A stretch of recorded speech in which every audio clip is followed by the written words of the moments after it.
Hare Krishna, Krishna Krishna, Hare Hare, Hare Rama, Hare Hare Rama, Rama Rama, Rama, Rama Hare Rama, Hare Hare, Hare Hare Krishna, Krishna, Hare Hare Krishna, Krishna, Krishna Krishna Krishna, Krishna, Hare Hare Hare, Hare, Hare Hare Rama, Hare Rama, Rama, Rama Hare Hare.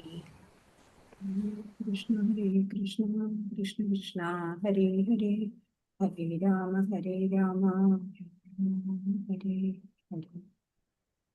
ഓം നമോ ഭഗവതേ വാസുദേവായ. ഓം നമോ ഭഗവതേ വാസുദേവായ. ഓം നമോ ഭഗവതേ വാസുദേവായ. ഓം അജ്ഞാനതിമിരാന്ധസ്യ ജ്ഞാനാഞ്ജനശലാകയ ചക്ഷുരുന്മീലിതം യേന തസ്മൈ ശ്രീ ഗുരവേ നമഃ. ശ്രീചൈതന്യമനോഭീഷ്ടം സ്ഥാപിതം യേന ഭൂതലേ സ്വയം രൂപകഥാ മഹ്യം ദദാതി സ്വപദാന്തികം. വന്ദേഹം ശ്രീഗുരോ ശ്രീയുതപദകമലം ശ്രീഗുരൂन् വൈഷ്ണവാംശ്ച ശ്രീരൂപം സാഗ്രജാതം സഹഗണരഘുനാഥാന്വിതം തം സജീവം സാദ്വൈതം സാവധൂതം പരിജനസഹിതം കൃഷ്ണചൈതന്യദേവം ശ്രീരാധാകൃഷ്ണപാദാൻ സഹഗണലളിതാ ശ്രീവിശാഖാന്വിതാംശ്ച. ഹേ കൃഷ്ണ കരുണാ സിന്ധോ ദീനബന്ധോ ജഗത്പതേ ഗോപേശ ഗോപികാന്ത രാധാകാന്ത നമോസ്തുതേ. തപ്തകാഞ്ചന ഗൗരാംഗീ ശ്രീരാധേ വൃന്ദാവനേശ്വരി വൃഷഭാനുസുതേ ദേവി പ്രണമാമി ഹരിപ്രിയേ. ജയ ശ്രീകൃഷ്ണ ചൈതന്യ പ്രഭു നിത്യാനന്ദ ശ്രീ അദ്വൈത ഗദാധര ശ്രീവാസാദി ഗൗരഭക്തവൃന്ദ. ഹരേ കൃഷ്ണ കൃഷ്ണ കൃഷ്ണ ഹരേ ഹരേ, ഹരേ രാമ രാമ രാമ ഹരേ ഹരേ. श्री श्री राधा गोविंद की जय. श्रील प्रभुपाद की जय. गुरु महाराज की जय. हरे कृष्ण. എല്ലാവർക്കും പ്രണാമം. ഹരേ കൃഷ്ണ. പ്രണാമം മാതാജി. ഹരേ ഹരേ കൃഷ്ണ കൃഷ്ണ. മാതാജി. ഹരേ കൃഷ്ണ മാതാജി. ഹരേ കൃഷ്ണ. ശ്രീ ശ്രീ ഹരേ രാധാ കൃഷ്ണ മാതാജി. ഹരേ കൃഷ്ണ. ശ്രീ ശ്രീ രാധാ ഗോവിന്ദ് ടെമ്പിൾ ഇസ്കോൺ ബാംഗ്ലൂരിൽ നിന്നുള്ള ഭഗവത്ഗീത പഠനം 12ാം ദിവസത്തിലേക്ക് നമ്മൾ വന്നു. എല്ലാവർക്കും സ്വാഗതം. ഭക്തിയോഗം എന്നുള്ള 12ാം അധ്യായമാണ് നമ്മൾ ഇന്ന് നോക്കുന്നത്. അപ്പോൾ അനന്യഭക്തി കൊണ്ട് ഭഗവാന്റെ ദർശനം നമുക്ക് ലഭ്യമാവും എന്ന് നമ്മൾ കണ്ടു. പ്രകൃതിയിലെ എന്തും ഭഗവത് ആരാധനയ്ക്കായിട്ട് ഉപയോഗിക്കാം അല്ലെ. ഈശ്വര ആരാധനയോടെ വേണം നമ്മൾ ഒരു ദിവസം ആരംഭിക്കുക. തുടർന്ന് ചെയ്യുന്ന പ്രവൃത്തികളെല്ലാം ആന്തരികമായിട്ട് ഭഗവാനായിക്കൊണ്ട് ഈശ്വരനിൽ അർപ്പിച്ചുകൊണ്ട് ചെയ്യാം. മനസ്സ് ചഞ്ചലമാവും അല്ലെ. അപ്പോഴ് നിരന്തര അഭ്യാസം വേണം. അതിനു സാധ്യമല്ല എന്ന് വെച്ചാൽ എല്ലാ കർമ്മങ്ങളും ഭഗവാനിൽ അർപ്പിച്ച് കാമനകൾ കൂടാതെ കർമ്മം ചെയ്യാൻ സാധിക്കണം. അങ്ങനെ ഭക്തിയുടെ പടവുകൾ 9 പടവുകളുണ്ട്. അറിയാമോ? ശ്രദ്ധ അറിയാമോ? ശ്രദ്ധ, സത്സംഗം, ഭജനക്രിയ, അനർത്ഥ നിവൃത്തി, നിഷ്ഠ, രുചി, ആസക്തി, ഭാവഭക്തി, പ്രേമഭക്തി. അപ്പൊ നമ്മളൊക്കെ ഇപ്പൊ ചിലപ്പോൾ ശ്രദ്ധ എന്നുള്ള വളരെ ലോവർ ലെവലിലായിരിക്കാം. ഇനി നമുക്ക് ഒരുപാട് പടവുകൾ കയറാനുണ്ട്. അതിനെന്തു വേണം? സാധനകൾ അനുഷ്ഠിക്കണം. ഭക്തിയിൽ പുരോഗമിക്കാൻ നൈരന്തര്യം വേണം. ഇപ്പൊ ഇന്നൊരു മാല ജപിച്ചു, പിന്നെ അടുത്ത ആഴ്ച ജപിച്ചു, അങ്ങനെയല്ല, നിരന്തരം അത് വേണം. അപ്പോഴാണ് സാവധാനത്തിലൊന്ന് പറയാം. ശ്രദ്ധ, സത്സംഗം, സത്സംഗം, ഭജനക്രിയ, അനർത്ഥ നിവൃത്തി. മാതാജി ഭജനക്രിയയാണോ ഭജനക്രിയയാണോ? ഭജനം ചെയ്യാ, ഭജനം, പാട്ടുപാട്, കീർത്തനം, ഭജനം. അനർത്ഥം എന്ന് വെച്ചാൽ നമ്മുടെ കൽമഷങ്ങളൊക്കെ മാറണം. അനർത്ഥ നിവൃത്തി, നിഷ്ഠ, രുചി, ആസക്തി, ഭാവഭക്തി, പ്രേമഭക്തി. അങ്ങനെ ആ പ്രേമഭക്തി ഉള്ളവരാണ് ഗോപികമാര്. അവരുടെയൊക്കെ തലം വരെ എത്തണമെങ്കിൽ അല്ലേ നമ്മൾ എത്ര ജന്മം എടുക്കണോ എന്തോ. ഇപ്പൊ കഴിഞ്ഞ അധ്യായത്തില് നമ്മൾ കണ്ടു ഭഗവാൻ വിശ്വരൂപം കാണിച്ചു അല്ലെ. വിശ്വവ്യാപ്തമായിട്ടുള്ള ആ യൂണിവേഴ്സൽ ഫോമാണ് നമ്മൾ കണ്ടത്. അപ്പൊ അർജുനന് ആദ്യം അത്ഭുതം തോന്നി. പിന്നീട് ആ അത്ഭുതത്തോടെ പിന്നെ ആ കാലസ്വരൂപനായി മാറി അല്ലെ. പിന്നെ ഭയാനകമായ രൂപമായി യോദ്ധാക്കളൊക്കെ വായിലേക്ക് കടത്തപ്പെട്ടു അല്ലെ. അങ്ങനെ അവരൊക്കെ നശിക്കുന്നതായിട്ടൊക്കെ കാണിച്ചു. പിന്നീട് ചതുർഭുജത്തിലേക്ക് അല്ലെ, ആ വിഷ്ണു വിശ്വരൂപം മറച്ച് ചതുർഭുജത്തിലേക്കും പിന്നീട് സൗമ്യ വപുവായിട്ടുള്ള ആ ശ്യാമസുന്ദര രൂപത്തിലേക്കും മാറി അല്ലെ. അപ്പോ ശ്യാമസുന്ദര രൂപം അതാണ് നമ്മളെ പോലെയുള്ള സാമാന്യ ജനങ്ങളൊക്കെ അല്ലേ, സാധകരൊക്കെ ആഗ്രഹിക്കണത്. അപ്പോ കഴിഞ്ഞ അധ്യായത്തിന്റെ അവസാനം ഭഗവാൻ പറഞ്ഞു അനന്യഭക്തി കൊണ്ട് എന്നെ പ്രാപിക്കാനാവും എന്ന് പറഞ്ഞു. അപ്പൊ എന്താണ് ഭക്തി? ആരാണ് ഭക്തൻ? ഭക്തി എത്ര തരമുണ്ട്? ഇതൊക്കെയും ഈ അധ്യായത്തിലൂടെ പറഞ്ഞു തരും. ഭക്തിയോഗം എന്നുള്ള അധ്യായം. അപ്പൊ ഭഗവാനോടുള്ള പരമ പ്രേമം അത് തന്നെയാണ് ഭക്തി അല്ലേ. ഭഗവാനോട് ഇപ്പൊ നമ്മളുടെ അച്ഛൻ, അമ്മ, മകൻ, ഭർത്താവ്, ഭാര്യ എല്ലാം എനിക്ക് ഭഗവാനാണ് എന്നുള്ള ആ ഒരു ഭാവന വരണം. അങ്ങനെയാണ് ഭഗവാനിലേക്ക് ആസക്തി ഉണ്ടാവണം. ഇപ്പോ ഒരു അമ്മ പശുവിന് ഒരു കിടാവ് ചെറിയ പ്രസവിച്ചിട്ട് കുറച്ചായിട്ടേ ഉള്ളൂ. അങ്ങനെയുള്ള കിടാവ് ദൂരേക്ക് പോയ അമ്മയ്ക്ക് എന്തൊരു സംഭ്രമം ഉണ്ടാവൂലേ. അതുപോലെ വേണം നമുക്ക്. ഒരു നിമിഷം ഭഗവാനെ മറക്കുമ്പോ നമുക്ക് വ്യാകുലത ഉണ്ടാവണം. ഒരു നിമിഷം പോലും ഭഗവാനെ മറക്കാതിരിക്കാൻ പറ്റണം. അതാണ് പരമപ്രേമ ഭക്തി എന്ന് പറയണത്. ഹരേ കൃഷ്ണ. ഇപ്പൊ നമ്മള് ധന്യമായ ശ്ലോകം അല്ലെ 11-ാം അധ്യായത്തിലെ മത്കർമ്മകൃ മത്പരമോ മദ്ഭക്ത സംഘവർജിത അല്ലെ, നിർവൈര സർവഭൂതേഷു യസ മാമേതി പാണ്ഡവ എന്നുള്ള ആ ഉജ്ജ്വലമായ ശ്ലോകം നമ്മൾ കണ്ടു അല്ലെ. അപ്പോ ഭഗവാനെ പ്രാപിക്കാനുള്ള ചെറിയ ടിപ്സ് ഭഗവാൻ അതിലൂടെ പറഞ്ഞ് നമുക്ക് തന്നു. പോകാം 12-ാം അധ്യായത്തിലേക്ക്.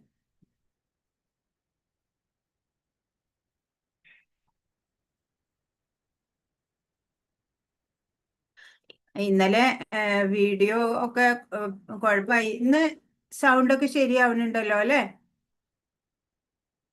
അതെ മാതാജി, കേൾക്കുന്നുണ്ട്. ഹരേ കൃഷ്ണ. ഇന്ന് ഉച്ചയ്ക്ക് ക്ലാസ് എടുത്തപ്പോ 3 മണിയുടെ ക്ലാസ്സിൽ സ്റ്റേബിൾ ആയിരുന്നില്ല നെറ്റ്. നോക്കാം.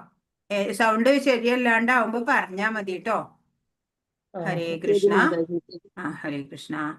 അപ്പോ നമ്മള് ഭക്തിയോഗം എന്നുള്ള 12-ാം അധ്യായത്തിലേക്ക് കടന്നു. ധന്യമായിട്ടുള്ള ഒരു അധ്യായാണിത്. 1-ാമത്തെ ശ്ലോകം. അർജുന ഉവാച ഏവം സതതയുക്തായേ ഭക്താസ്ത്വം പര്യുപാസതേ യേ ചാപ്യക്ഷരമവ്യക്തം തേഷാം കേ യോഗവിത്തമാ. അർജുനൻ ചോദിച്ചു, എല്ലാ സമയവും അങ്ങയുടെ ഭക്തി സേവനത്തിൽ തന്നെ ഉചിതമായി ഏർപ്പെട്ടു പോരുന്നവരോ അതോ പ്രത്യക്ഷമല്ലാത്ത അവ്യക്ത ബ്രഹ്മത്തെ ഉപാസിക്കുന്നവരോ ആരാണ് കൂടുതൽ പരിപൂർണതയുള്ളവർ?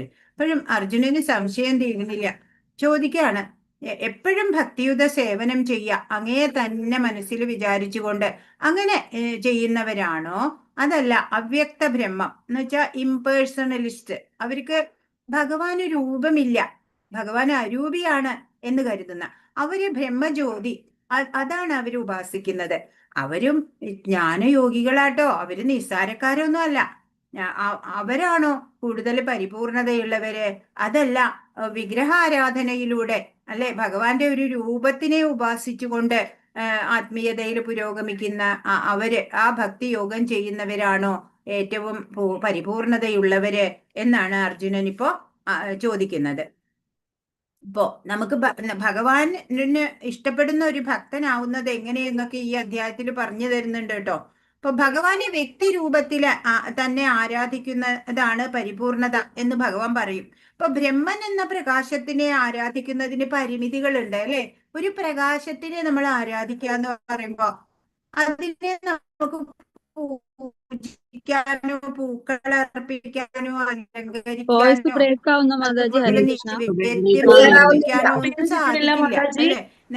സൗണ്ട് ക്ലിയർ ആവുന്നില്ല. ഹരേ കൃഷ്ണ. ഇതന്നെയായിരുന്നു 3 മണിയുടെ ക്ലാസ്സിലും ഇതന്നെയായിരുന്നു തരം. ഹരേ കൃഷ്ണ. അപ്പൊ നമുക്ക് വ്യക്തി രൂപം, ഭഗവാൻ ഒരു വിഗ്രഹം. ഇപ്പൊ കേൾക്കാമോ? വീഡിയോ വേണ്ട കേട്ടോ, വീഡിയോ ഓഫ് ചെയ്യണ്ടേ. അപ്പോ ആ, ഈ എന്താണ് ഒരു നമ്മളൊരു വിഗ്രഹത്തെ ആവുമ്പോ നമുക്ക് അലങ്കരിക്കാനും പൂജിക്കാം, പൂക്കൾ അർപ്പിക്കാം, നിവേദ്യം സമർപ്പിക്കാം, അല്ലേ? പക്ഷെ അവ്യക്തിഗത രൂപത്തിന് നമുക്ക് പറ്റില്ല അതൊക്കെ, അല്ലേ? ഇപ്പൊ ഒരു കൃഷ്ണ ഭക്തനെ സംബന്ധിച്ച് എന്ത് ഭൗതിക പ്രവർത്തനങ്ങളും കൃഷ്ണന് വേണ്ടിയിട്ടുള്ളതായിട്ട് ചെയ്യും, ആത്മീയമാക്കി തീർക്കും. ഒരു ഭക്തൻ അങ്ങനെയാ. ഹരേ കൃഷ്ണ. അപ്പൊ അതിന്റെ ഉത്തരം നോക്കാം, എന്താ പറയണേ. രണ്ടാമത്തെ ശ്ലോകം. ശ്രീ ഭഗവാൻ ഉവാച മയ്യാവേശ്യ മനോയേ മാം നിത്യയുക്ത ഉപാസത്തെ ശ്രദ്ധയാ പരയോപേദാസ്തേ മേ യുക്തതമാമത. പരമദിവ്യോത്തമ പുരുഷൻ പറഞ്ഞു, എന്റെ വ്യക്തി രൂപത്തിൽ തന്നെ മനസ്സുറപ്പിച്ച് അതീന്ദ്രിയമായ ദൃഢവിശ്വാസത്തോടെ എല്ലായ്പ്പോഴും എന്നെ ആരാധിക്കുന്നതിൽ മുഴുകിയിരിക്കുന്നവരാണ് ഏറ്റവും പരിപൂർണതയുള്ളവരെന്ന് ഞാൻ കരുതുന്നു. അപ്പൊ ആരാണ് പരിപൂർണതയുള്ളവര്? ഭഗവാന്റെ വ്യക്തി രൂപത്തില്, ഭഗവാനെ അരൂപിയായിട്ടല്ല കാണണത്, ഭഗവാന്റെ വ്യക്തി രൂപത്തിൽ തന്നെ മനസ്സുറപ്പിക്കുക. എന്നിട്ട് അതീന്ദ്രിയമായ ദൃഢവിശ്വാസത്തോടെ എല്ലായ്പ്പോഴും ഭഗവാനെ ആരാധിക്കുന്നതിൽ മുഴുകിയിരിക്കുക. അങ്ങനെയുള്ളവരാണ് പരിപൂർണതയുള്ളവരെന്ന് ഭഗവാൻ പറയാണ്. അപ്പോ ഭഗവാനെ എപ്പോഴും തന്നെ, അല്ലെ, ഒട്ടും വിസ്മരിക്കരുത്, ആരാധിക്കുന്നതിൽ മുഴുകിയിരിക്കുക. അപ്പോ സദാ ഭക്തിയുത സേവനം ചെയ്യുന്നവര്, അങ്ങനെയുള്ള ഭക്തയോഗികള്, അവരാണ് പരിപൂർണതയുള്ളവര് എന്ന് ഭഗവാൻ പറയാണ്. ആരാ പരിപൂർണതയുള്ളവര്? ഭഗവാനെ വ്യക്തി രൂപത്തിൽ തന്നെ. ഇപ്പോ എല്ലാ ഉപനിഷത്തുകളും പറയുന്നുണ്ട് ഭഗവാൻ അരൂപിയല്ല, ഭഗവാന് രൂപമുണ്ട് എന്ന് തന്നെ. ഭഗവത്ഗീത പറയുന്നു ആ ഭഗവാൻ പ്രഭു ശ്രീകൃഷ്ണനാണ് എന്ന് ഭഗവത്ഗീത നമുക്ക് പറഞ്ഞു തരുന്നു. അപ്പൊ ഭഗവാനെ വ്യക്തി രൂപത്തില് മനസ്സുറപ്പിച്ചിട്ട് ദൃഢവിശ്വാസത്തോടെ എപ്പോഴും ഭഗവാനെ ആരാധിക്കുന്നതിൽ മുഴുകിയിരിക്കുന്നവൻ പരിപൂർണതയുള്ളവൻ. 3-4 ശ്ലോകങ്ങളാണ്. യേ ത്വക്ഷരമനിർദ്ദേശ്യം അവ്യക്തം പര്യുപാസതേ സർവത്ര ഗമചിന്യം ച കൂട്ടസ്ഥമചലം ധ്രുവം സംനിയമേന്ദ്രിയഗ്രാമം സർവത്ര സമബുദ്ധയാ തേ പ്രാപ്നുവന്തി മാമേവ സർവഭൂതഹിതേ രതാ.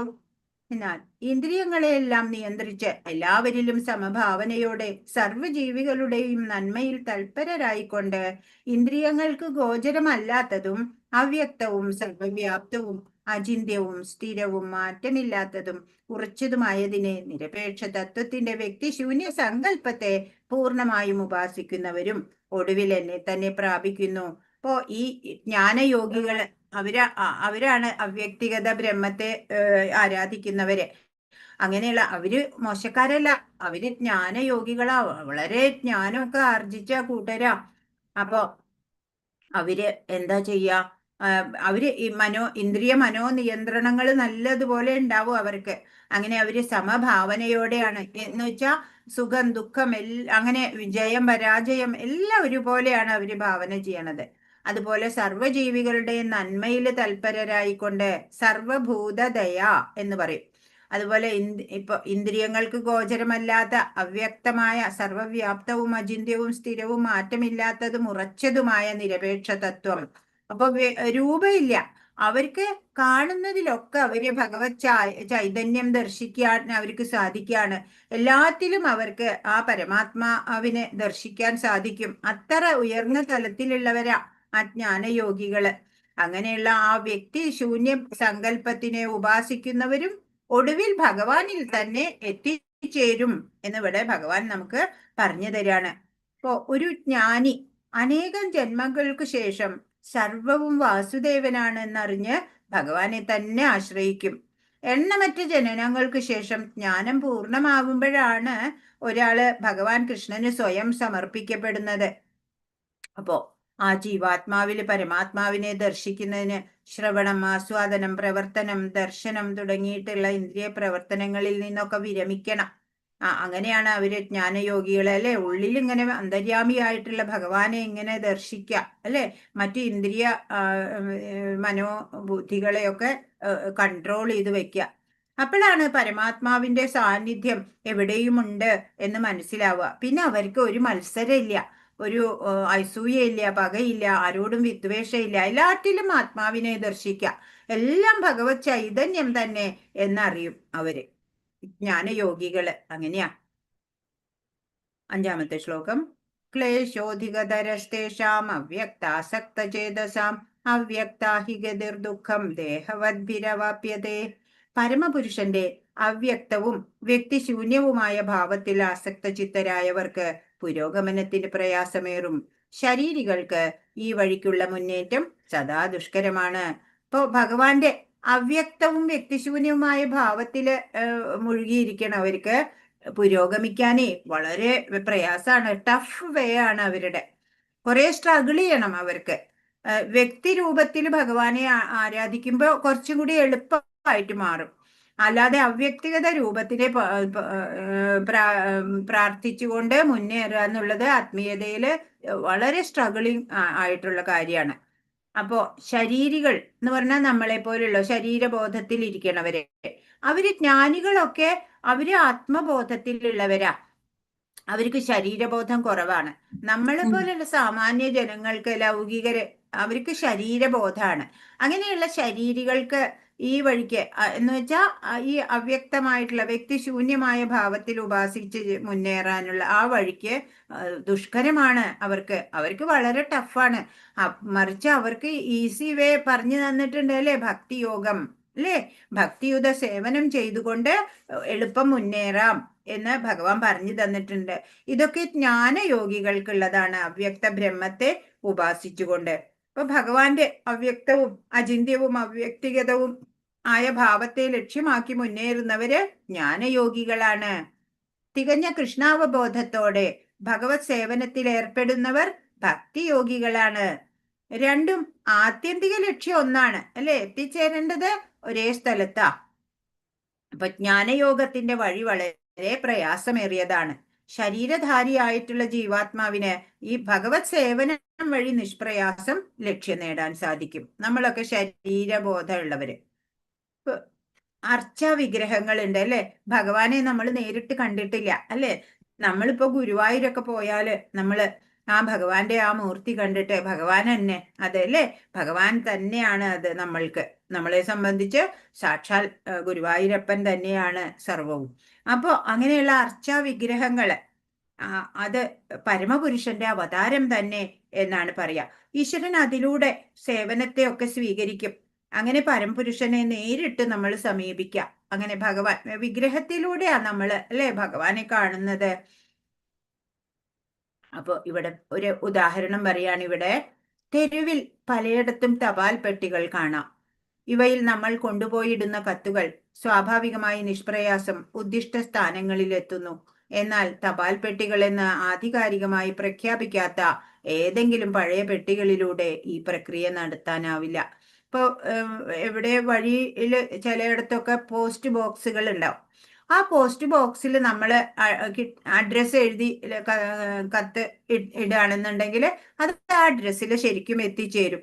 നേരെ മറിച്ച് ഏതെങ്കിലും ഒരു പെട്ടിയിൽ കൊണ്ടുപോയി ഇട്ടാല് അത് എത്തില്ല അല്ലെ.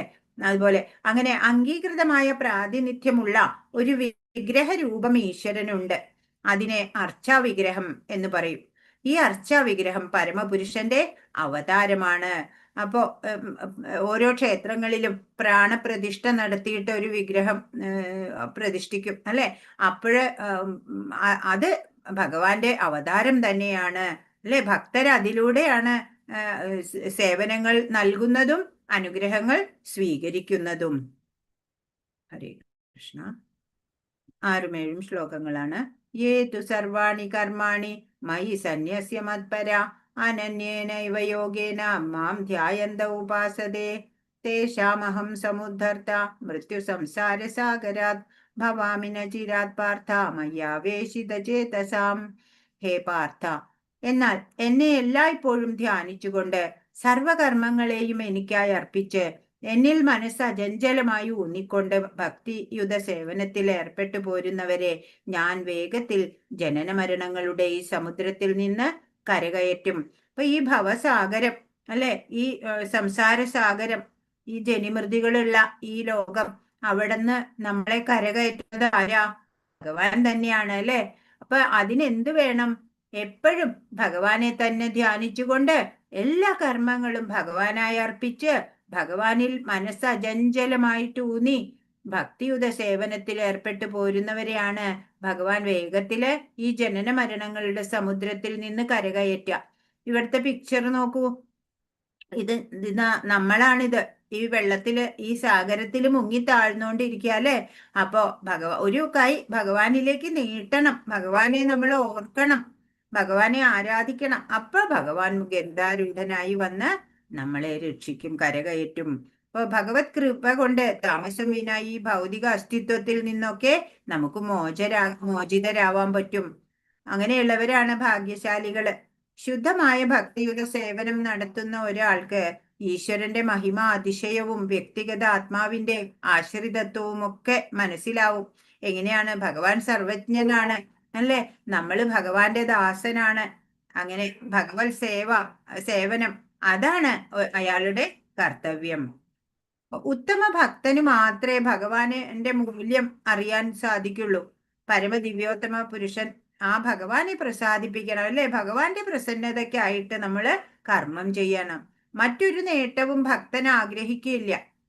ഇപ്പോ ഹരേ കൃഷ്ണ മഹാമന്ത്രം നമ്മൾ ജപിക്കുന്നത് ഭഗവാനിലേക്ക് നമ്മളെ ആകർഷിക്കും അല്ലെ. ഇങ്ങനെ സാധനയിൽ ഏർപ്പെട്ട ഭക്തനെ അതിവേഗം ഈ സംസാര സാഗരത്തിൽ നിന്ന് മുക്തനാക്കും എന്ന് ഭഗവാൻ ഇവിടെ വാഗ്ദാനം ചെയ്യാണ്. ഇപ്പോ നമ്മളത് വിശ്വസിക്കണം അല്ലെ. ഇപ്പോ ഒരു ശിശു പൂർണ്ണമായിട്ടും മാതാപിതാക്കളുടെ ചുമതലയിലാ, അതുകൊണ്ട് സുരക്ഷിതത്വവും ഉണ്ട്. ഇതുപോലെയാ ഒരു ഭക്തൻ. ഏത് സന്നിഗ്ധ ഘട്ടത്തിലും എനിക്ക് ഭഗവാൻ ഉണ്ട് കൂടെ എന്നുള്ള ഒരു ഉറപ്പ് ഉണ്ടാവണം. നിരന്തര സാധനയിൽ ഏർപ്പെട്ട് ഭക്തനെ ഭഗവാൻ സംസാര സാഗരത്തിൽ നിന്ന് മുക്തനാക്കും എന്നാണ്. ഹരേ കൃഷ്ണ. അപ്പൊ ഈ പിക്ചർ ഉണ്ടല്ലോ, ഇതൊരു പ്രധാന പിക്ചറാണ് കേട്ടോ. ഇത് എല്ലാവർക്കും കാണാനുണ്ടോ ഈ പിക്ചർ? ഇവിടെ വരെ ഉണ്ട് ഈ പിക്ചർ കേട്ടോ. ഈ പിക്ചർ എന്താ അറിയോ?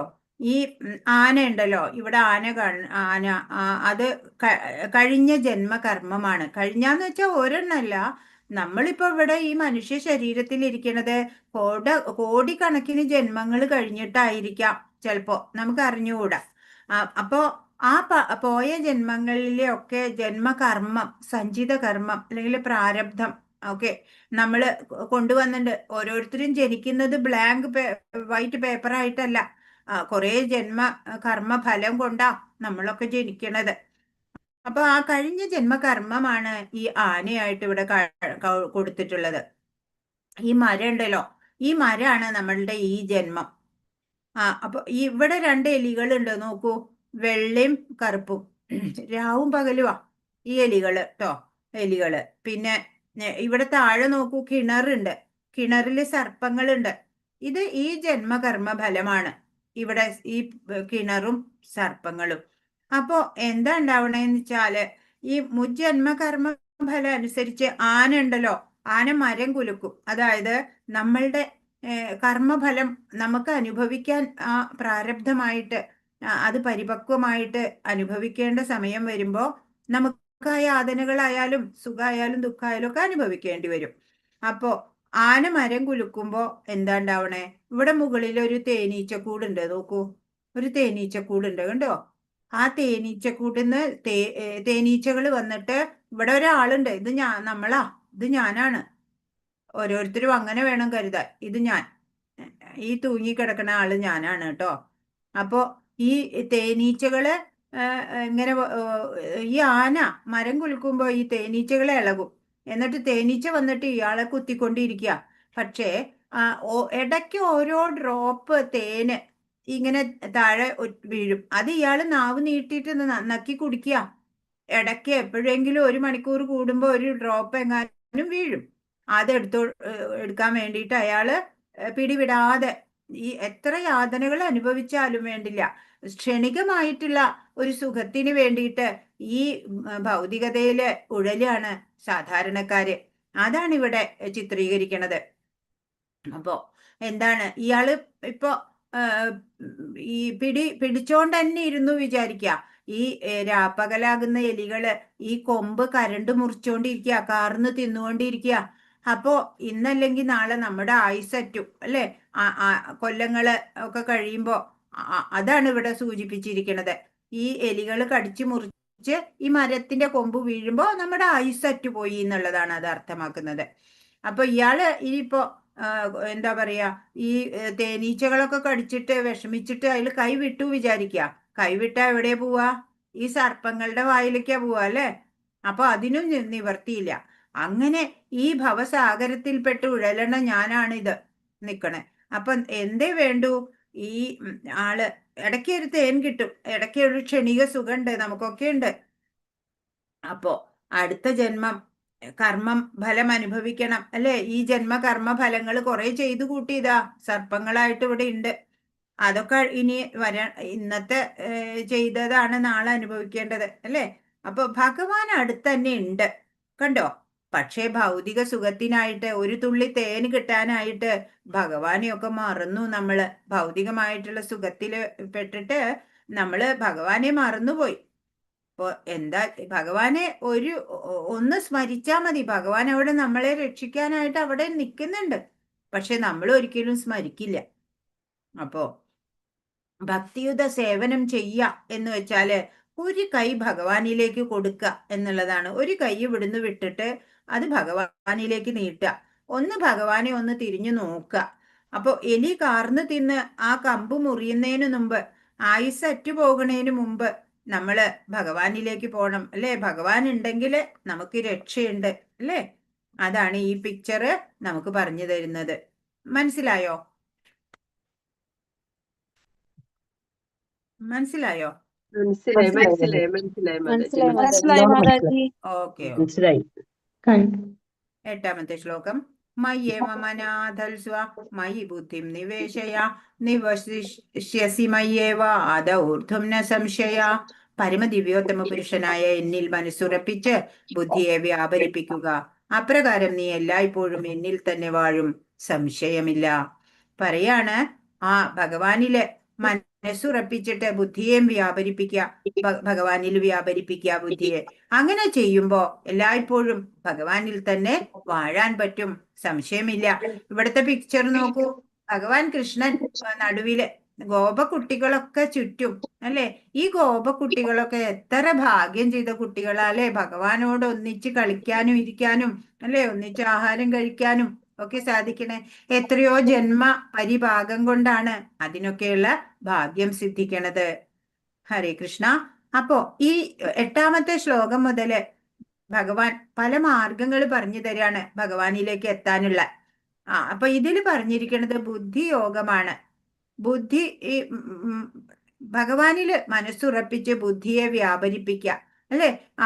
കൃഷ്ണ അവബോധം എന്ന് പറയും. നമ്മുടെ അവബോധം കൃഷ്ണനിലാവണം. അതാണ് ഇവിടെ പറയണത്. ബുദ്ധിയോഗമാണ് പറയണത്. ആ ബുദ്ധിയോഗത്തിലൂടെ നിനക്ക് എന്നെ പ്രാപിക്കാം എന്ന് ഭഗവാൻ പറഞ്ഞു തരാണ്. അപ്പോ എപ്പോഴും ഭഗവാനെ ചിന്തിക്കുക. രാഗാനുഗ ഭക്തി എന്നൊക്കെ പറയും. ഏറ്റവും ശ്രേഷ്ഠമായ ഭക്തിയാണ് അത്, വിരളമാണ്. ഇപ്പൊ ശ്രീകൃഷ്ണ ഭഗവാന്റെ സേവനത്തില് ഭക്തിപൂർവം ഒഴുകിയിരിക്കുന്ന ഒരാൾക്ക് ഭഗവാനുമായിട്ട് നേരിട്ട് ബന്ധം ഉണ്ടാവും. അയാളുടെ നില അതീന്ദ്രിയമാണ്.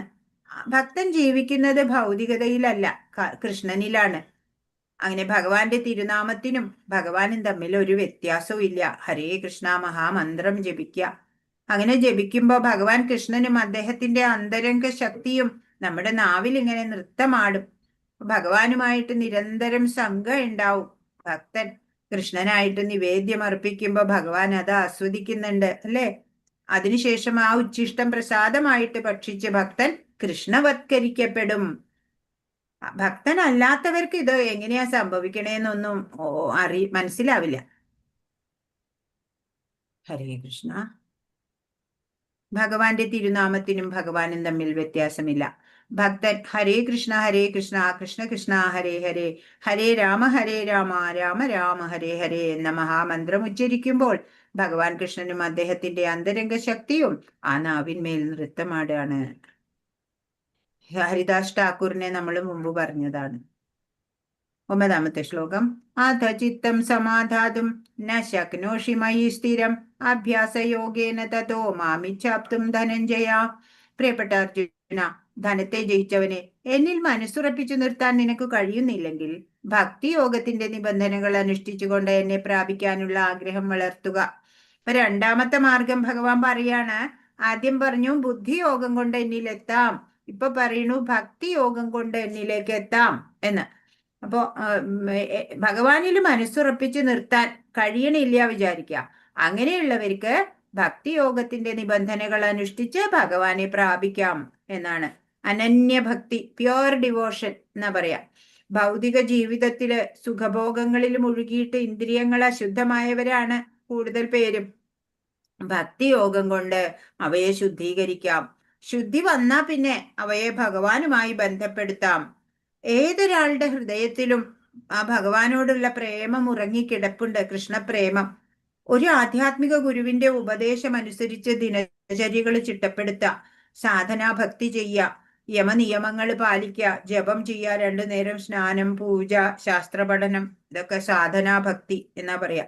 അതൊക്കെ ചെയ്ത് നമ്മൾ അങ്ങനെ ഭക്തിയോഗത്തിന്റെ നിബന്ധനകൾ അതൊക്കെ പാലിച്ചുകൊണ്ട് നമ്മൾക്ക് ഭഗവാനിലേക്ക് എത്താം എന്ന് പറഞ്ഞു തരാണ്. അപ്പോ 1-ാമത് ബുദ്ധിയോഗം പറഞ്ഞു, 2-ാമത് ഇവിടെ ഭക്തിയോഗം പറഞ്ഞു. 10-ാമത്തെ ശ്ലോകം.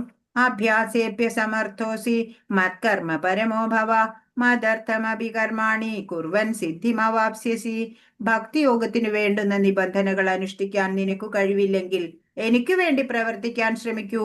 എനിക്കായി പ്രവർത്തിക്കുന്നത് കൊണ്ട് തന്നെ നീ പരിപൂർണതയിലെത്തും പറയാണ്. ഇപ്പോ ആദ്യം ബുദ്ധിയോഗം പറഞ്ഞു, അത് പറ്റില്ലെങ്കിൽ ഭക്തിയോഗം ചെയ്തോളൂ പറഞ്ഞു. ഇനിയിപ്പോ ഭക്തിയോഗത്തിന് വേണ്ട നിബന്ധനകൾ അനുഷ്ഠിക്കാൻ പറ്റണില്ല എന്നുണ്ടെങ്കിൽ ഭഗവാന് വേണ്ടി പ്രവർത്തിക്കുക. ഇപ്പൊ ഭഗവാനായിക്കൊണ്ട് പ്രവർത്തിക്കുന്നത് കൊണ്ട് തന്നെ പരിപൂർണതയിലെത്താം എന്നാണ് ഇവിടെ കാണിച്ചിരിക്കുന്നത്. ഫോർഡ് കാർ കമ്പനിയുടെ ഉടമയായിട്ടുള്ള ആൽഫ്രഡ് ഫോർഡിനെയാണ്. ഇദ്ദേഹം ഇപ്പോ നമ്മളുടെ ഒരു ഡിവോട്ടിയാണ്. അംബരീഷ് പ്രഭു എന്നാണ് ഇദ്ദേഹത്തിന്റെ പേര്. ഇദ്ദേഹം ഇവിടെ ടെമ്പിൾ കാണിച്ചിട്ടുണ്ട് അല്ലെ, മായാപൂരിലെ ടെമ്പിളാണ്, നമ്മുടെ ഇസ്കോൺ ടെമ്പിളാണ്, വേൾഡ്സ് ലാർജസ്റ്റ് ടെമ്പിളാണ്. ഈ ടെമ്പിൾ പണിയാനുള്ള എത്രയോ കോടിക്കണക്കിന് ഡോളേഴ്സ് ഇദ്ദേഹമാണ് കൊടുത്തിട്ടുള്ളത്, ഫോർഡ് കാർ കമ്പനിയുടെ ഉടമ. അപ്പോ ഭഗവാന് ബുദ്ധിയോഗവും ഭക്തിയോഗവും ഒക്കെ അനുഷ്ഠിക്കാൻ പറ്റാത്തവര് ഭഗവാന് വേണ്ടി പ്രവർത്തിക്കുക എന്ന് വെച്ചാൽ നമ്മുടെ പ്രവർത്തനത്തിന്റെ ഫലം ഭഗവാന് വേണ്ടി സമർപ്പിക്കുക. അങ്ങനെയും പരിപൂർണതയില് എത്താൻ പറ്റും എന്നാണ്. ആധ്യാത്മിക ഗുരുവിന്റെ മേൽനോട്ടത്തിൽ ഭക്തിയോഗത്തിന്റെ നിബന്ധനകൾ അനുഷ്ഠിക്കാൻ ഒരാൾക്ക് സാധ്യമല്ല എന്നുണ്ടെങ്കിൽ ഭഗവാന് വേണ്ടി കർമ്മങ്ങൾ ചെയ്യുന്നത് കൊണ്ടും അയാൾക്ക് പരിപൂർണതയിലെത്താം എന്നാണ്.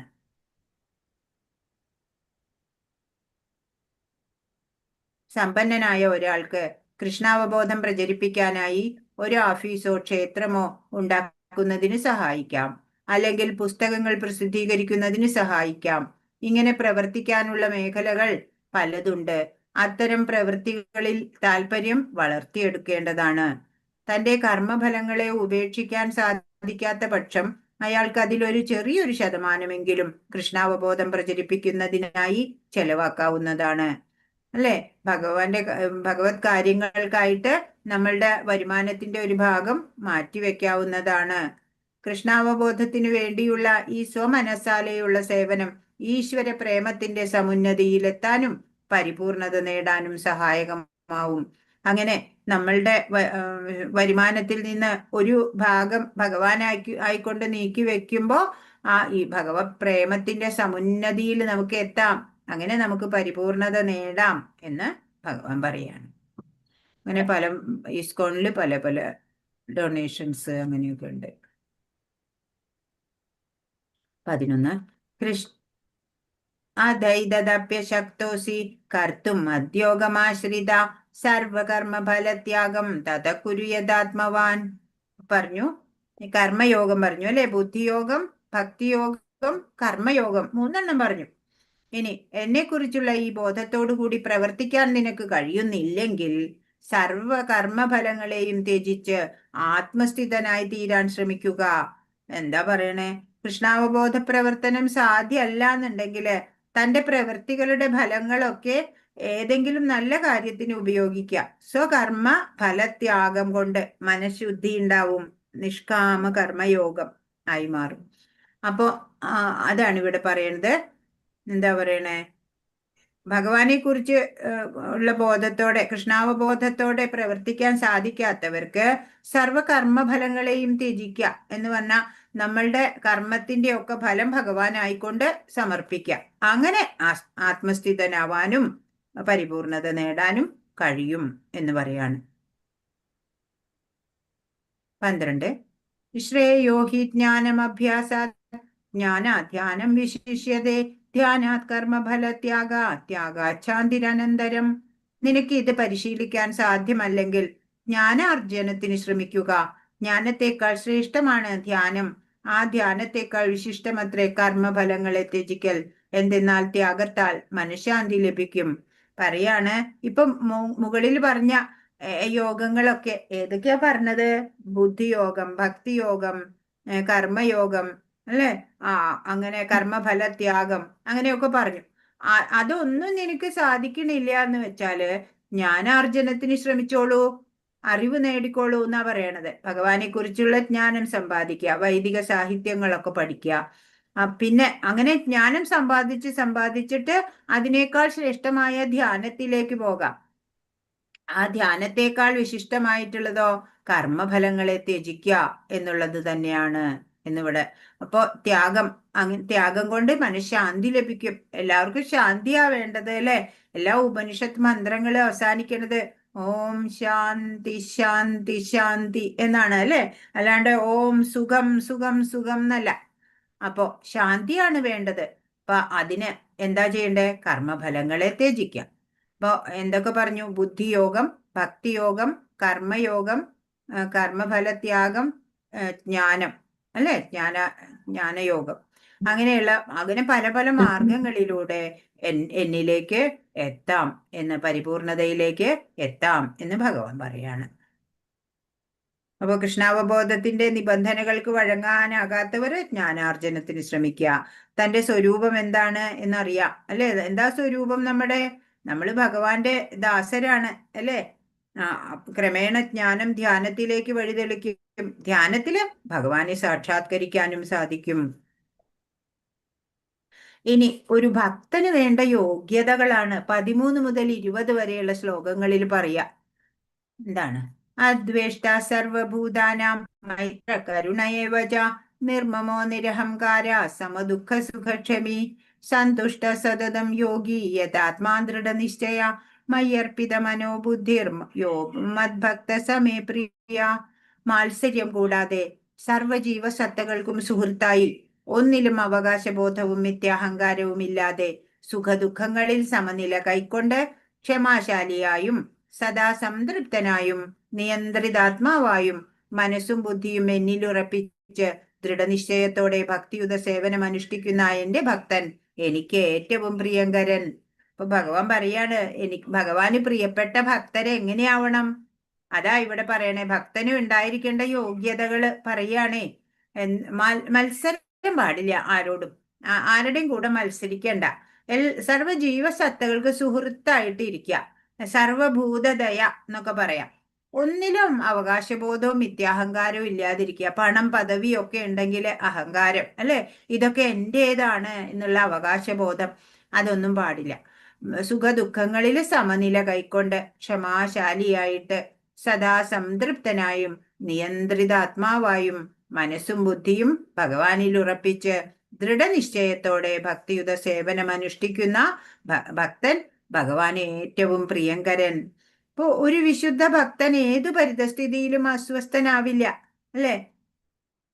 അതുപോലെ ആരിലും ഈർഷ്യാലും ആവില്ല, ദേഷ്യമൊന്നുമില്ല. അയാൾക്ക് ശത്രുവിനോട് പോലും വൈരം ഉണ്ടാവില്ല. ദുഃഖം വന്നാല് ഭഗവത് കാരുണ്യത്താല് എനിക്ക് കിട്ടിയ ശിക്ഷ എത്രയോ തുച്ഛമാണ് എന്നാ തോന്നാ. എത്ര കടുത്ത ക്ലേശമായാലും ശാന്തനും സ്വസ്ഥനുമായിട്ടിരിക്കും. ഭക്തൻ ശരീരത്തെ പോലും എന്റേതാണെന്നോ താനായിട്ടോ ഒന്നും കാണില്ല. ഭഗവത് കാരുണ്യത്താൽ എന്താണോ ലഭിക്കണേ അതില് സംതൃപ്തനായിരിക്കും. ഇപ്പൊ ഇവിടെ സുദാമ അല്ലെ, കുചേലോപാഖ്യാനാണ് ഇവിടെ പറയണത്. അല്ലെ, ഭഗവാനെ കാണാൻ വന്നത്. നമുക്കറിയാം കഥ അല്ലെ. ഭഗവാൻ എത്ര നന്നായിട്ടല്ലേ ആ സുഹൃത്തിനെ, സഹപാഠിയെ സൽക്കരിക്കണത്. അതാ അവിടെ 15-ാമത്തെ ശ്ലോകം. യസ്മാന്നോ ദ്വിജതേ ലോകോ ലോകാന്നോ ദ്വിജതേ ജയ ഹർഷാമർഷഭയോദ്വേഗൈർ മുക്തോ യസ ച മേ പ്രിയ. ആരാലാണോ ആർക്കും ബുദ്ധിമുട്ടുകളൊന്നുമില്ലാത്തത്, ആരാണോ ഏതൊരുവനാലും അസ്വസ്ഥനായി തീരാത്തത്, സുഖദുഃഖങ്ങളിലും ഭയ ഉത്കണ്ഠകളിലും സമചിത്തനായിരിക്കുന്നവൻ ആരാണോ, അങ്ങനെയുള്ള എന്റെ ഭക്തൻ എനിക്ക് വളരെ പ്രിയപ്പെട്ടവൻ. ആരാണ് ഭഗവാന് പിന്നെയും പ്രിയപ്പെട്ടവനായിട്ടുള്ള ഭക്തൻ? ആരാലാണോ ആർക്കും ബുദ്ധിമുട്ടുകളൊന്നും ഇല്ലാത്തത്. ഒരു ഭക്തനിൽ നിന്ന് ആർക്കും ഒരു ആശങ്കയ്ക്കോ ഭയത്തിനോ അസന്തുഷ്ടിക്കോ ഒന്നും ഇടവരില്ല. അയാൾ ആർക്കും യാതൊരു തരത്തിലുള്ള ബുദ്ധിമുട്ടും ഉണ്ടാക്കില്ല. മറ്റുള്ളവരെ അയാളെ വിഷമിപ്പിച്ചാലും ഒരു കുലുക്കവും ഉണ്ടാവില്ല. എല്ലാവിധ ക്ഷോഭങ്ങൾക്കും അസ്വാസ്ഥ്യങ്ങൾക്കും അതീതനായ ഭക്തൻ കൃഷ്ണന് ഏറ്റവും പ്രിയപ്പെട്ടവൻ. അപ്പോ സുഖദുഃഖങ്ങളിലും ഭയോത്കണ്ഠകളിലും ഒക്കെ സമചിത്തനായിരിക്കും. അങ്ങനെയുള്ള ഭക്തനെയാണ് ഭഗവാൻ ഏറ്റവും പ്രിയം. അപ്പൊ ഇവിടുത്തെ പിക്ചർ നോക്കൂ. ഈ പിക്ചർ എന്താ പറയണേ? ചിത്രകേതു രാജാവിന്റെ കഥയാണ് ഇവിടെ. ചിത്രകേതു രാജാവ് ഉണ്ടായിരുന്നു. അദ്ദേഹത്തിന് 10,000 ഭാര്യമാരുണ്ടായിരുന്നു എന്നാ പറയണേ. അതൊക്കെ വേറെ ഒരു കണക്കാ. അപ്പോ അസംഖ്യം എന്ന് വിചാരിക്ക. അങ്ങനെ ആ ചിത്രകേതുവിന് മക്കളൊന്നും ഉണ്ടായില്ല. അങ്ങനെ വന്നപ്പോ തപസ്യ ചെയ്തു കുട്ടികൾ ഉണ്ടാവാനായിട്ട്. അങ്ങനെ അങ്കിരമുനി വന്നു വരം നൽകി. അങ്ങനെ ഒരു പുത്രൻ ഉണ്ടായി. 1ാമത്തെ ഭാര്യയ്ക്കാണ് കുഞ്ഞുണ്ടായത്. അപ്പോഴേ രാജാവിന് ആ ഭാര്യയോട് വലിയ സ്നേഹമായി. മറ്റു ഭാര്യമാർക്കൊക്കെ അസൂയായി. അങ്ങനെ അവര് കുഞ്ഞിന് വിഷം നൽകി. കുഞ്ഞു മരിച്ചു. പറയാനുണ്ടോ ദുഃഖം? അങ്ങനെ ദുഃഖം താങ്ങാനാവാതെ ഇരിക്കണ വേളയില് അങ്കിരമുനി വീണ്ടും വന്നു. ഞാൻ അന്നേ അങ്ങയോട് പറഞ്ഞതല്ലേ, അങ്ങേക്ക് പുത്രഭാഗ്യം ഇല്ല, പിന്നെ അങ്ങയുടെ ശാഠ്യം കൊണ്ട് ഞാൻ അങ്ങനെ ഒരു വരം തന്നേ ഉള്ളൂ എന്ന് പറഞ്ഞു. അപ്പോഴൊരു നാരദമുനിയൊക്കെ വന്നു പറഞ്ഞു, ഈ വിഷമം മാറാൻ ഇപ്പൊ എന്താ ചെയ്യാ? ആ ജീവൻ, ആ കുട്ടിയുടെ പോയ ജീവനെ തിരിച്ചു വിളിച്ചിട്ട് പറഞ്ഞു, നോക്കൂ, നിന്റെ പിതാവ് ഇതാ വളരെ ദുഃഖിതനാണ്, നീ തിരിച്ചു വരാമോ എന്ന് ചോദിക്കുകയാണ് ആ ജീവനോട്. അപ്പൊ ആ ജീവൻ ചോദിക്കുകയാണ്, അച്ഛനോ? ഏത് ജന്മത്തിലെ? എനിക്ക് കോടിക്കണക്കിന് ജന്മങ്ങൾ കഴിഞ്ഞിട്ടുണ്ട്, ഏത് ജന്മത്തിലെ അച്ഛന്റെ കാര്യമാണ് പറയണേ എന്നാ ചോദിക്കണേ ജീവൻ. അപ്പോ ചിത്രകേതുവിന് മനസ്സിലായി, ഇതിന്റെയൊക്കെ നിരർത്ഥകത മനസ്സിലായി. അങ്ങനെ അദ്ദേഹം ഭക്തനാണ് അല്ലെങ്കിലും, അങ്ങനെ അദ്ദേഹം ഒരിക്കല് ഭാര്യമാരൊത്ത് വിമാനത്തിൽ ഇങ്ങനെ പോകുമ്പോള് കൈലാസ പർവ്വതത്തിന് മുകളിലൂടെ പോകുക. അവിടെ പാർവതി ദേവി ഇവിടെ കാണിക്കുന്നുണ്ട് അല്ലെ. പാർവതി ദേവിയെ മടിയിൽ ഇരുത്തിക്കൊണ്ട് വൈഷ്ണവർക്ക് ഭഗവത് കാര്യങ്ങളൊക്കെ പറഞ്ഞു കൊടുത്തോണ്ടിരിക്കുക പരമശിവൻ.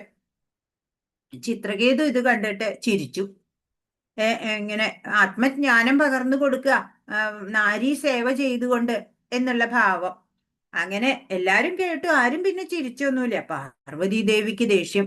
ശപിച്ചു, നീ ഒരു അസുരനായി പോകട്ടെ എന്ന് ശപിച്ചു.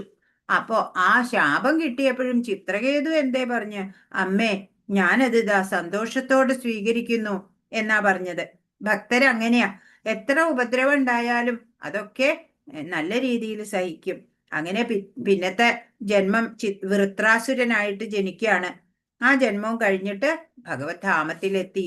ചിത്രകേതുവിന്റെ കഥ അതാണ്. 16-ാമത്തെ ശ്ലോകം. അനപേക്ഷ ശുചിർദക്ഷ ഉദാസീനോ ഗതവ്യഥ സർവാരംഭ പരിത്യാഗി യോ മദ്ഭക്ത സമേ പ്രിയ. സാധാരണ കർമ്മക്രമങ്ങളെ ഒന്നിനെയും ആശ്രയിക്കാത്തവനും വിശുദ്ധനും നിപുണനും ഉത്കണ്ഠാവ്യഥ എന്നിവയില്ലാത്തവനും ഫലം ഉദ്ദേശിച്ച് പ്രവർത്തിക്കാത്തവനുമായ എന്റെ ഭക്തൻ എനിക്ക് ഏറ്റവും പ്രിയപ്പെട്ടവൻ.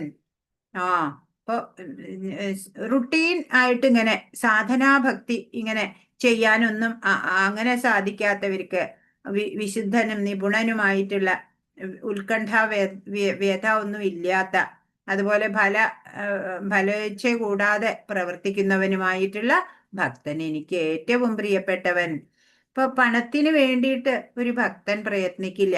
ഈശ്വര കാരുണ്യത്താലെ ധനം ലഭിച്ചാൽ അയാൾക്ക് അതുകൊണ്ട് ഇളക്കമില്ല. എല്ലാ ഉപാധികൾക്കും അതീതനാകയാല് വേദനയുമില്ല. അല്ലെ, ഭഗവാൻ ഇഷ്ടമുള്ള പ്രവൃത്തികൾ ചെയ്യണു, ഫലകാംക്ഷയൊന്നും ഇല്ല, എല്ലാം ഭഗവാൻ നോക്കിക്കോളും എന്നുള്ള ഒരു വിശ്വാസം. അങ്ങനെ അപ്പൊ ഭഗവാനോട് നമ്മൾ എത്ര സിൻസിയർ ആണോ അത്രയും തന്നെ അല്ലെ ഭഗവാന്റെ അനുഗ്രഹവും നമ്മൾക്ക് ഉണ്ടാവും എന്നുള്ളതാണ്. 17ാമത്തെ ശ്ലോകം. യോ ന ഹൃഷ്യതി ന ദ്വേഷ്ടി ന ശോചതി ന കാംക്ഷതി ശുഭാശുഭ പരിത്യാഗി ഭക്തിമാൻ യമേ പ്രിയ.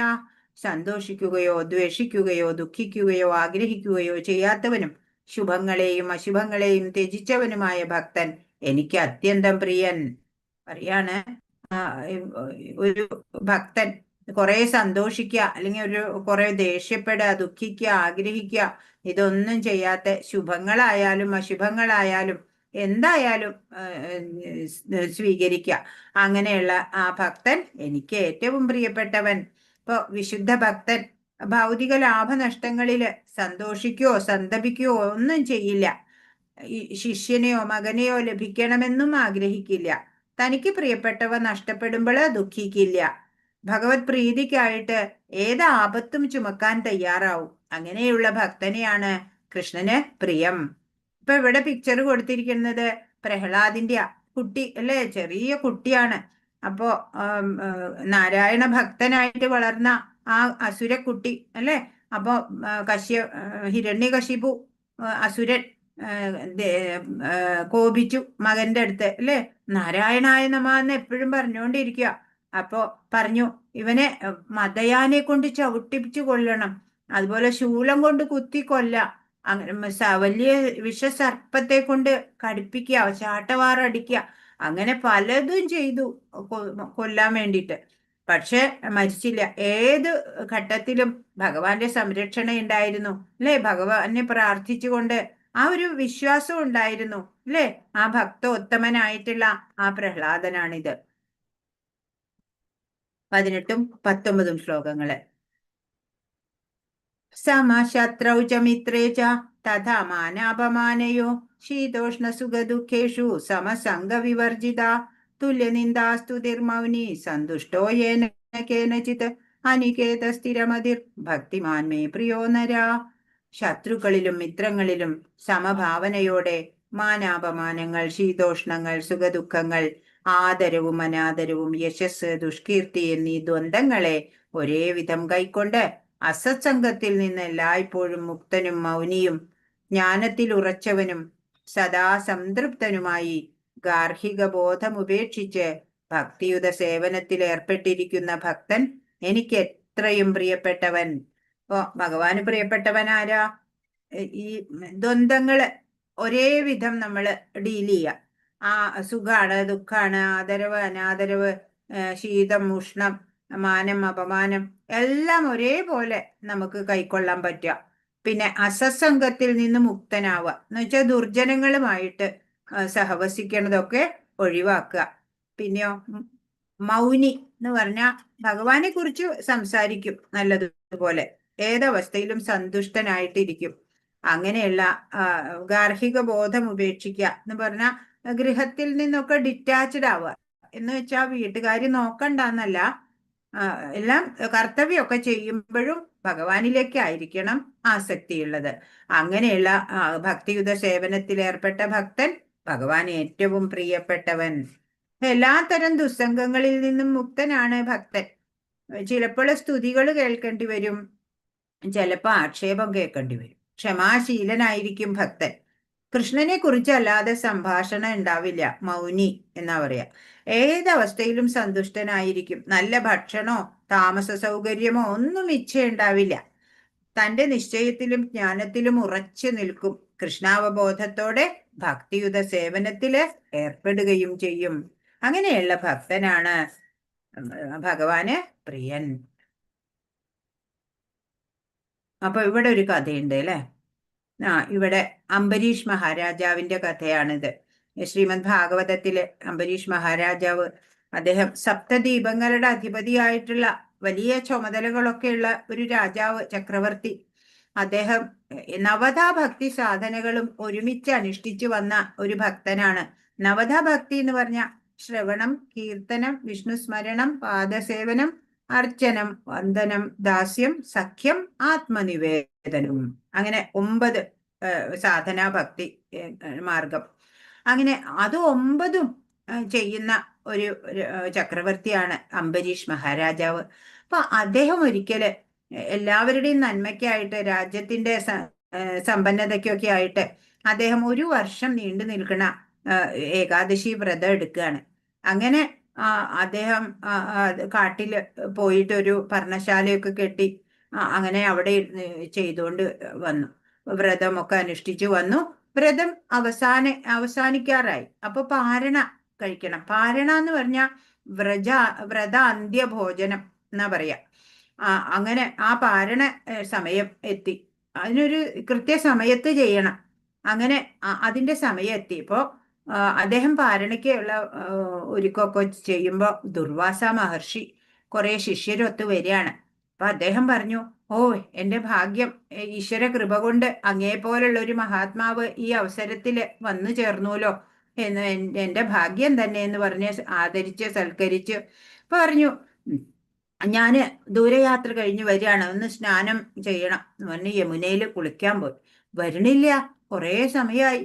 അപ്പോ പാരണ ചെയ്യേണ്ട സമയം അതിക്രമിക്കുകയാണ്. അപ്പൊ അവിടെ ഗുരു പറഞ്ഞു, 1 വർഷത്തെ വ്രതമല്ലേ, വ്രത അന്ത്യഭോജനം, ഒരു തുള്ളി വെള്ളം കുടിച്ചോളൂ, അത് തെറ്റില്ല എന്ന് പറഞ്ഞു.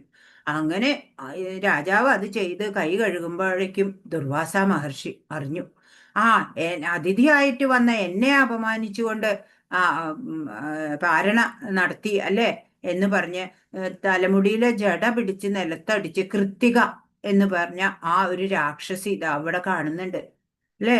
ഒരു രാക്ഷസി അവിടുന്ന് പുറപ്പെട്ടു. വായിൽ നിന്നിങ്ങനെ തീ തുപ്പിക്കൊണ്ട് കൃത്തിക വന്നു. അപ്പോ അംബരീഷ് രാജാവിന്റെ നേരെ വന്നു. അംബരീഷ് രാജാവിന് ഒരു ഭയവും ഉണ്ടായില്ല. ഭഗവാനെ ധ്യാനിച്ച് അവിടെ നിന്ന് ഒരടി കാല് പുറകോട്ട് വെച്ചില്ല. ആ ധൈര്യത്തോടെ അവിടെ തന്നെ നിന്നു. അപ്പോഴോ ഭഗവാനാണ് അല്ലേ തന്റെ ഭക്തന്റെ സംരക്ഷകൻ. ഭഗവാന്റെ ചക്രം വന്ന് കൃത്തികയെ വധിച്ചു.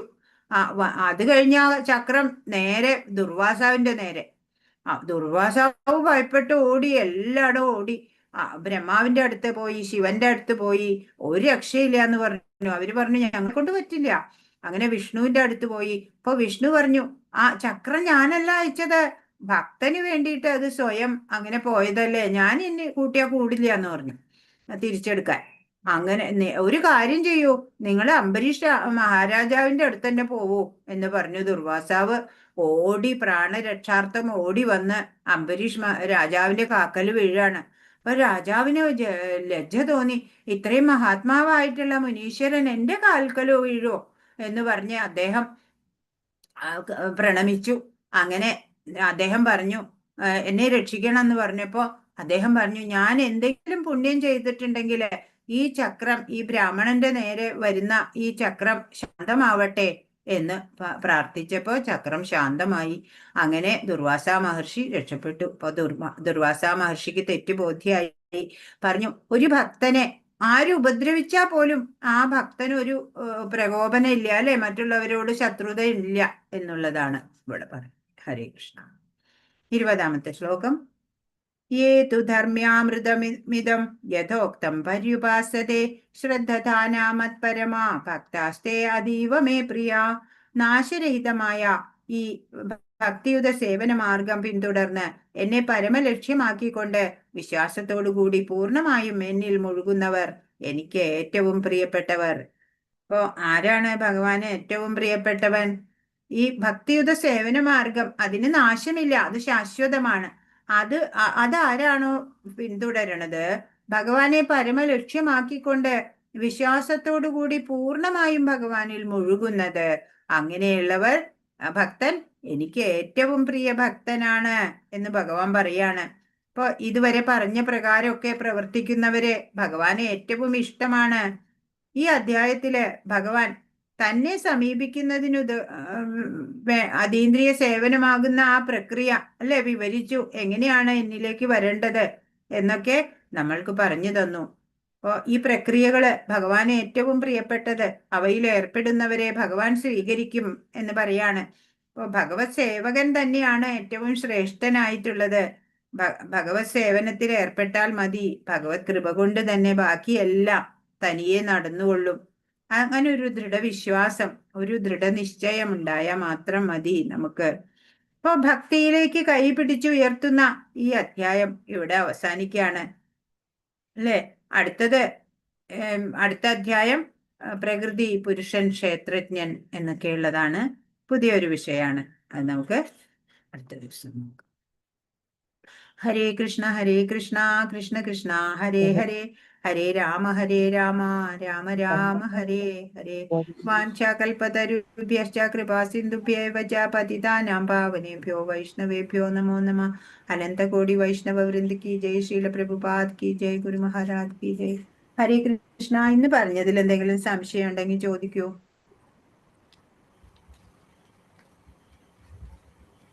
സംശയമുണ്ടോ എന്തെങ്കിലും? അർച്ചാവിഗ്രഹത്തെ പറ്റി പ്രഭുപാദ് പറഞ്ഞിരിക്കുന്നത് എന്താ?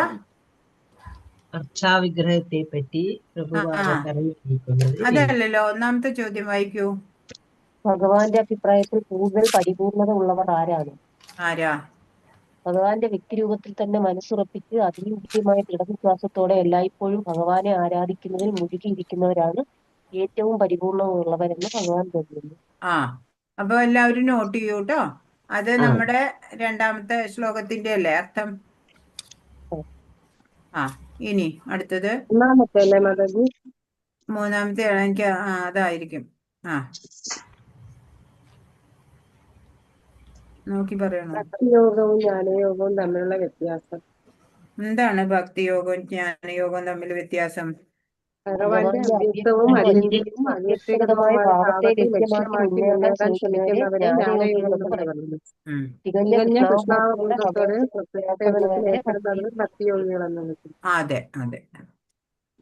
അർച്ചാവിഗ്രഹത്തെ പറ്റി പ്രഭുപാദ പറഞ്ഞിരിക്കുന്നത് എങ്ങനെയാണ്? പരമപുരുഷന്റെ അവതാരം, അംഗീകൃതമായി പ്രാതിനിധ്യമുള്ള ഒരു വിഗ്രഹ രൂപം ഈശ്വരനുണ്ടാവില്ല അർച്ചാവിഗ്രഹം എന്ന് പറയുന്നു. ഈ അർച്ചാവിഗ്രഹം പരമപുരുഷന്റെ അവതാരമാണ്. അതെ. അതിലൂടെ ഭഗവാൻ സേവനങ്ങൾ സ്വീകരിക്കും, അനുഗ്രഹം കൊടുക്കും അല്ലേ?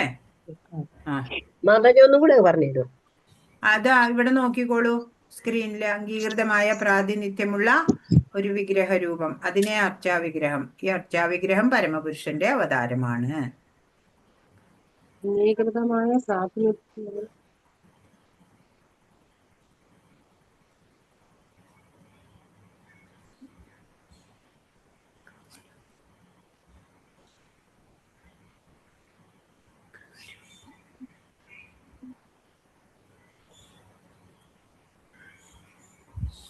വിഗ്രഹരൂപം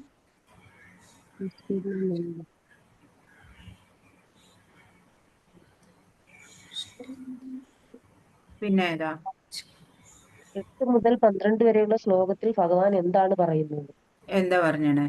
ബുദ്ധിയോഗം, ഭക്തിയോഗം, കർമ്മയോഗം, എങ്ങനെ ഭഗവാനിലേക്ക് എത്താം എന്നുള്ളത്, പരിപൂർണത നേടാം എന്നുള്ളതാണ് ആ ശ്ലോകങ്ങളിലൂടെ പറഞ്ഞത്. അതിന് പല മാർഗങ്ങൾ പറഞ്ഞാല് ബുദ്ധിയോഗം, പിന്നെ ഭക്തിയോഗം, കർമ്മയോഗം, കർമ്മഫല ത്യാഗം, ജ്ഞാനയോഗം. അങ്ങനെയുള്ള പല മാർഗങ്ങള്. മനുഷ്യര് പല ടൈപ്പ് ആൾക്കാരാ അല്ലെ. ഒരേ ഒരു മാർഗം പറഞ്ഞാൽ എല്ലാവർക്കും അത് അക്സെപ്റ്റബിൾ ആയില്ല എന്ന് വരും. അപ്പൊ അതിനു വേണ്ടി പല മാർഗങ്ങളുണ്ട് പരിപൂർണതയിലേക്ക് എത്താൻ എന്ന് ഭഗവാൻ പറഞ്ഞു തരുന്നു. ഇനി അടുത്തത്, എങ്ങനെയുള്ള ഭക്തൻ ഭഗവാൻ ഏറ്റവും പ്രിയങ്കരനാണ്? അത് കുറച്ച് അധികം ഉണ്ട് അല്ലെ. 13-ാം ശ്ലോകം മുതൽ 20-ാം ശ്ലോകം വരയ്ക്കും അതന്നെയാണ് പറയണത്. 13 മുതൽ 20 വരെയുള്ള ശ്ലോകങ്ങളിലെ അതിനെ ചെറുതാക്കി കുറേശ്ശെ എഴുതിയാൽ മതി കേട്ടോ. അതാണ് ഭക്തിയോഗം എന്നുള്ള അധ്യായത്തിന്റെ ചുരുക്കം. ഹരേ കൃഷ്ണ. വേറെന്തെങ്കിലും? മാതാജി, തുടക്കത്തിലെ ഭക്തി എത്ര തരം ഉണ്ടെന്ന് ഇങ്ങനെ പറഞ്ഞില്ല, അത് 50 ഭാവങ്ങൾ. ഇതാണോ ശ്രവണം കീർത്തനം? അതാണോ? ശ്രവണം കീർത്തനം നവധാ ഭക്തി സാധന, നമ്മൾ അനുഷ്ഠിക്കാനുള്ള സാധനയാണ്. മറ്റേ ഇതാണോ ശ്രദ്ധ മറ്റേത് സത്സംഗം? പടവുകളാണ്, ഭക്തിയുടെ പടവുകളാണ്. നമ്മളിപ്പോ ഏത് ലെവലിലാണെന്ന് നമ്മള് ശ്രദ്ധയായിരിക്കും താഴെ ലെവലില്. പിന്നെ ശ്രദ്ധ കഴിഞ്ഞാൽ പിന്നെ സാധുസംഘ, സജ്ജനങ്ങളുമായിട്ട് സംഘം ചേർന്ന് അങ്ങനെ നമ്മൾ ഉയരണം. പിന്നെ നമ്മള് ഭജനക്രിയ, നമ്മൾ ഈ നാമജപം കീർത്തനം ഒക്കെ ചൊല്ലി അങ്ങനെ നമുക്ക് അനർത്ഥ നിവൃത്തി വരണം. നമ്മുടെ കൽമഷങ്ങള് മനസ്സൊക്കെ ചിത്തം ശുദ്ധമാവണം. അനർത്ഥ നിവൃത്തി. പിന്നെ നിഷ്ഠയോടുകൂടി തപോനിഷ്ഠ എന്നൊക്കെ പറയില്ലേ, തപശ്ചര്യയോടെ ആ ടൈം ടേബിളൊക്കെ കൃത്യമായിട്ട് തയ്യാറാക്കി അതുപോലെ നമ്മൾ നിഷ്ഠയിൽ പോണം. നിഷ്ഠ, രുചി, അങ്ങനെ നമുക്ക് ഭഗവാനിലേക്ക് രുചി വരും. പിന്നെ നമുക്ക് ഭഗവാനെ കാണാതെ വയ്യ, ആസക്തിയാവും ഭഗവാനോട്, ആസക്തി. അങ്ങനെ നമ്മൾ ഭാവഭക്തിയിലേക്ക് ഉയരും. നമ്മൾ നമ്മുടെ ശരീരത്തെ ബോധത്തെ തന്നെ മറക്കും. ഭാവഭക്തി. പിന്നെ അതിൻ്റെയും ഉന്നത നിലയാണ് പ്രേമഭക്തി എന്നുള്ളത്. ഗോപികമാരുടെയൊക്കെ ഭക്തി ആ ലെവല്. അതാണ്. ഹരേ കൃഷ്ണ. വേറെന്തെങ്കിലും? മാധവ നവതാഭക്തി ഇതെന്താന്ന് 9 പറഞ്ഞല്ലോ, അതൊന്ന് പറയാമോ? ശ്രവണം ആരെങ്കിലും ഒന്ന് പറഞ്ഞു കൊടുക്കൂ. ശ്രവണം, കീർത്തനം, വിഷ്ണു സ്മരണം, പാദസേവനം, അർച്ചനം, വന്ദന. ആ തുടക്കം ആദ്യത്തെ 2-3 ക്ലാസ്സിലൊക്കെ പറഞ്ഞായിരുന്നു. സ്ലോവില് പറഞ്ഞു കൊടുക്കൂ, അറിയാത്തവര് എഴുതി. ശ്രവണം, കീർത്തനം, വിഷ്ണു സ്മരണം, പാദസേവനം,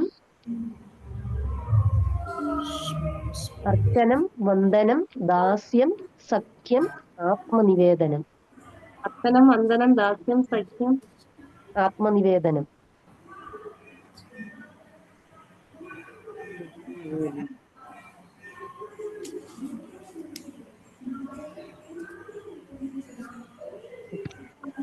ഹരേ കൃഷ്ണ മാതാജി. അർച്ചനം, വന്ദനം, പിന്നെ ദാസ്യം, ദാസ്യം, സഖ്യം, സഖ്യം, ആത്മനിവേദനം.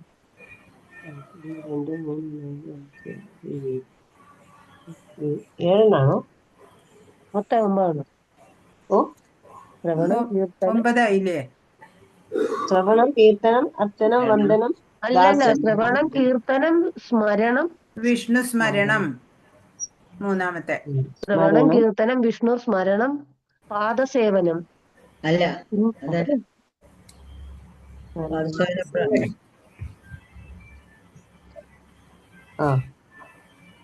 പിന്നെ അർച്ചന, വന്ദനം, ദാസ്യം, സഖ്യം, ആത്മനിവേദനം.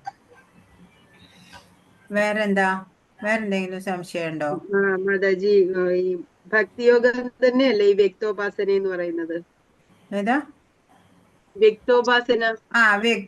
വ്യക്തിഗത രൂപത്തിൽ ഭഗവാനെ ഉപാസിക്കുന്നത് തന്നെയാണ് ഭക്തിയോഗം. തന്നെയാണല്ലോ ഭക്തിയോഗം. ഭക്തിയോഗം. മറ്റത് ജ്ഞാനയോഗം, അത് അവ്യക്തോപാസന. അവ്യക്ത ഉപാസന. ഓക്കെ മാതാജി.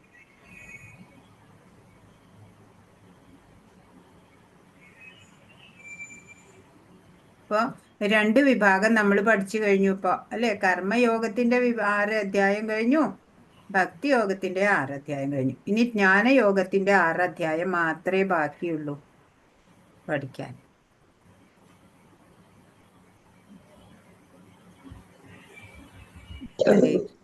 ഹരേ കൃഷ്ണ. സംശയമൊന്നും ഇല്ലെങ്കിൽ നിർത്താം, അല്ലേ? ഹരേ കൃഷ്ണ മാതാജി. ഹരേ കൃഷ്ണ. എല്ലാവർക്കും പ്രണാമം. മാതാജി. മാതാജി.